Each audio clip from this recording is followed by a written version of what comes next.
Morning, chums. Well, today we're here in Downing Street, yes. And if you can hear a bit of a racket, that's because there's somebody else, once again, demonstrating at the bottom of Downing Street.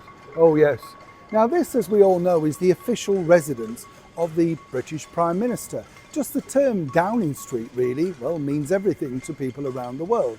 Politics, it's a bit like the White House in America. We instantly know what you're talking about.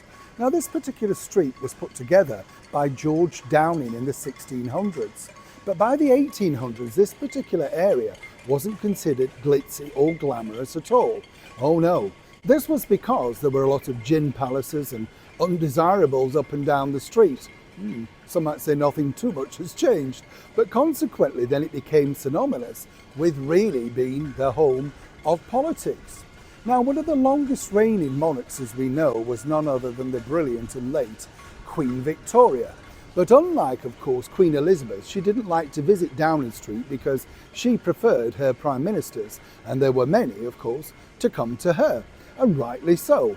Now, as we know, Queen Elizabeth was very fond of Winston Churchill, and so came for a dinner here when he retired, and more importantly, of course, was more than happy to come and visit on a number of other occasions, making sure that she was totally across politics, all the while, though, keeping her powder dry, as they say. What I like is the stories regarding the monarch and exactly how they dealt with their prime ministers.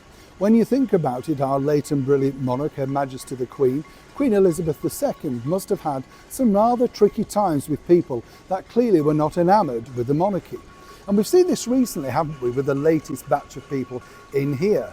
The current British Prime Minister, Sir Keir Starmer, openly said that he wasn't in favour of the monarchy at all, and then became a Sir and suddenly liked the monarchy. The Culture Secretary, Lisa Nandy, openly said she'd much prefer to see Harry and Meghan on the throne. Oh yes, and this is only a couple of years ago, but suddenly now she's got a ministerial car, a very much high-profile job, and so consequently she's more interested in cozying up to the likes of King Charles. And this has really always been the case, and this is what I wanted to share with you. As I mentioned in a recent video, basically our Deputy British Prime Minister Angela Rayner recently procured and took a gift of 2 brand new mattresses. And not only that, certain areas of her second grace and favour home, which is basically given to her free by the British government to live in during the period that she's in office. Well, she's got that and they can do with it as they want. This is the former home of Winston Churchill. But what's interesting about this particular story is Queen Victoria was definitely a woman ahead of her time. Now, quite a few of her prime ministers were very flamboyant, like Disraeli and Palmerston. She got on well with them because they kind of spoke to her in a no-nonsensical way. Not all of them did well, but those 2 in particular she didn't mind because they told her what was going on with the great British public, and she felt that she could get, well, a true feeling of what was required and what wasn't from them. What was interesting though was that, of course, like all prime ministers, at some point they have to have a word with the monarchy with regarding their spend, right? And this is what happened to Queen Victoria. And I wanted to share this story because it just goes to show, as I say, people talk about the glass ceiling, women in power. She did it very, very well. You see, one particular prime minister went along to Buckingham Palace and was kind of alarmed at the expenditure that the British monarchy was now incurring, and very tactfully said, well, we need to cut down and the allowance will have to be this and all of that sort of stuff, Now, when you think about it, this is in a time when the public truly revered monarchy. Even though they didn't see Queen Victoria that much, she was still very much respected. This was going very well until Palmerston decided to show some of the facts and figures. And according to a historian, well, the bottom line was that Queen Victoria mulled over it and said, right, yeah, very interesting, yeah.